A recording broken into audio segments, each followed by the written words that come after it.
Hujambo na karibu sana mtazamaji wa Zone Media, tujuzane yote ambayo yanajiri katika anga za kimataifa. Hapa kuna taarifa kutoka moja kwa moja huko nchini Iran, ambapo imetangaza kuwanyonga wanaume wawili kwa kosa la kudaiwa kuifanyia ujasusi taasisi ya kijasusi ya Israel Mossad.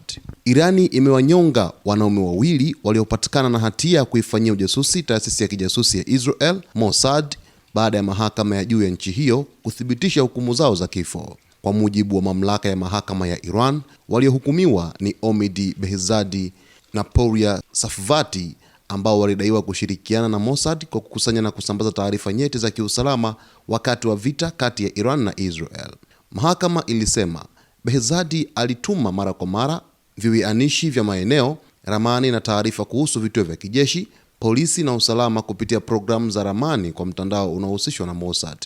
Uchunguzi ulidai kuwa taarifa hizo zilithibitishwa na kuingizwa kwenye orodha ya malengo ya jeshi la Israel kabla ya kuwasilishwa kwa Mossad. Kwa upande wake, Safvati alidaiwa kutuma picha na taarifa kuhusu maeneo muhimu ya kituo cha televisheni cha Iran International ambacho Iran inakituhumu kuwa sehemu ya mtandao unaohusishwa na Mossad. Mamlaka zilisema baadhi ya maeneo aliyoyaripoti yalishambuliwa baadaye, huku pia akidaiwa kurekodi na kutuma video kwa mifumo ya ulinzi wa anga kutoka juu ya majengo wakati wa mapigano. Vyombo vya usalama vya Iran vilisema watu hao wawili walikamatwa na kitengo cha ujasusi cha jeshi la walinzi wa mapinduzi ya Kiislamu IRGC, kisha wakashtakiwa kwa makosa ya ujasusi na kushirikiana kiintelijensia na Israel.